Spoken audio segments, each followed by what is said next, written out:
वार्ता पिछले 10 साल से चल रही है। सरकार चाहती क्या है? उत्तर प्रदेश में आंदोलनों का दौर चल रहा है। जैसा कि हमने आपको कल भी दिखाया था कि मनरेगा कर्मचारी हैं पूरे उत्तर प्रदेश से राजधानी लखनऊ के इको गार्डन में एकत्रित हो गए हैं और लगातार अपनी मांग सरकार तक पहुंचाने का प्रयास कर रहे हैं। आज आप लोगों के धरने का दूसरा दिन है, कहां तक बात पहुंची, कोई वार्ता हुई है, क्या हुआ है? देखिए, कल भी मैंने सुबह, जैसा सब लोग जानते हैं, जो इंटेलिजेंस विभाग है उन्होंने पूछा था कि आप किससे वार्ता करना चाहते हैं। मैंने कहा था वार्ता पिछले 10 साल से चल रही है। हमारा ये ज्ञापन है, ज्ञापन सरकार के पास है, मुख्यमंत्री जी के पास है, हमारे विभाग के पास है। अब निर्णय सरकार को करना है। हम बिना निर्णय सुने हम वार्ता, आश्वासन और घोषणाओं में नहीं जाएंगे। हमें शासनादेश चाहिए या सरकार इस बात को सार्वजनिक रूप से मीडिया के माध्यम से घोषणा करे कि हमने तय किया है कि पंचायत सहायक का जो पद की भर्ती हो रही है उसमें हम लोग अपने 37,000 रोजगार सेवकों का समायोजन करेंगे। हमारी मांग पूरी, और यदि हमारी मांग गलत है, हमारी मांग केवल इन 37,000 रोजगार सेवकों के लिए नहीं है, जो 60,000 भर्तियां हो रही हैं उन नौजवानों का भी भविष्य खराब होगा, क्योंकि उनको कोई सामाजिक सुरक्षा नहीं मिल रही है, और वो भी मात्र 3 साल के लिए। जिस नौजवान बच्चे को इंटरमीडिएट के बाद 3 साल आप वेस्ट कर देंगे इस भर्ती में, उसके बाद बाहर करेंगे तो उसका भविष्य खराब हो जाएगा, जैसे इन नौजवानों का भविष्य खराब हुआ। 14 साल से ये बंधुआ मजदूरी कर रहे हैं। They are not getting any social security, no EPF, no ESIC, no social security. तो इसलिए हम इस पंचायत सहायक की मांग में किसी भी तरह हम समझौता नहीं करेंगे। कल रात में भी हम लोग यहीं सोए थे, हम आज भी सोएंगे। हमारे रणनीति के तहत हम महात्मा गांधी ने जैसा कहा था कि जब सत्याग्रह आगे बढ़ता है तो जो सत्याग्रह करते हैं वो अपने ऊपर और यातनाएं, कठिन परीक्षाएं लें, तो हम सब लोग कठिन से कठिन चीज़ अपने ऊपर करने के लिए तैयार हैं। जब हमारा रोज़गार सेवक संविदा कर्मी आत्महत्या करने की स्थिति में आ चुका है तो हम इस इको गार्डन से बिना अपनी मांगें लेकर नहीं वापस जाएंगे।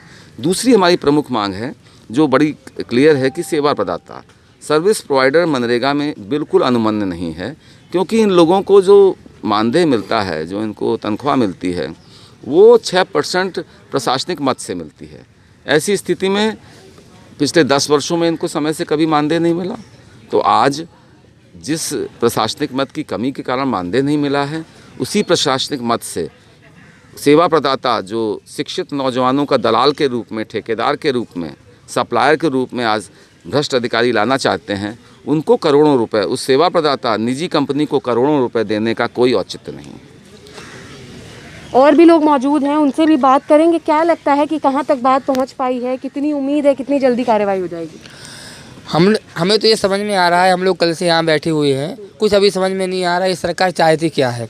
हम आपके माध्यम से माननीय योगी जी से ये कहना चाहते हैं कि हम लोगों का भविष्य आपके हाथ में है। इस समय यदि आप चाहें तो संभाल सकते हैं, क्योंकि आप भर्ती निकाल रहे हैं पंचायत में। हम लोगों की आशा थी कि कहीं चल के हम लोग कुछ बनेंगे। जब हम लोगों को आपने जो अधिकार थे, हमारे जो उपचार था, आप किसी और को दे रहे हैं तो हमारा भविष्य अंधकार में हो ही गया।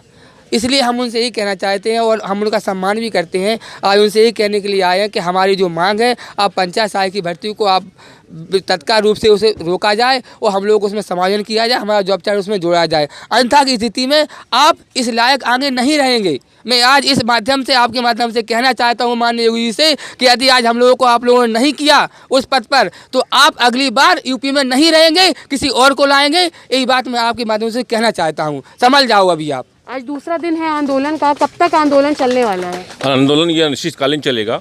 मैं आपसे योगी जी को एक बात कहना चाहता हूँ कि इलेक्शन के पहले, विधानसभा इलेक्शन के पहले पिछले राजनाथ सिंह ने कहा था, माननीय राजनाथ सिंह ने कहा था कि संविदा शब्द ही हटा देंगे, मगर उस पर कोई कार्रवाई नहीं हुई। हम लोग एक बंधुआ मजदूर की तरह कार्य कर रहे हैं और कितने रोजगार सेवक आत्महत्या कर चुके हैं। मतलब किसी का जीवन यापन इतने रुपए में नहीं हो सकता है।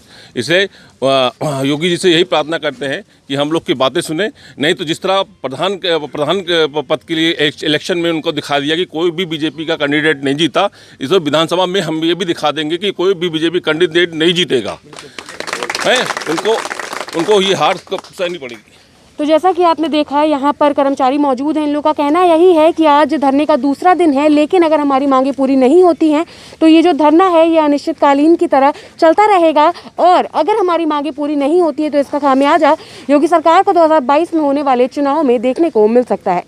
फिलहाल के लिए इतना ही। कैमरा पर्सन अनुराग के साथ मैं शिवांगी, JMD खबर, लखनऊ।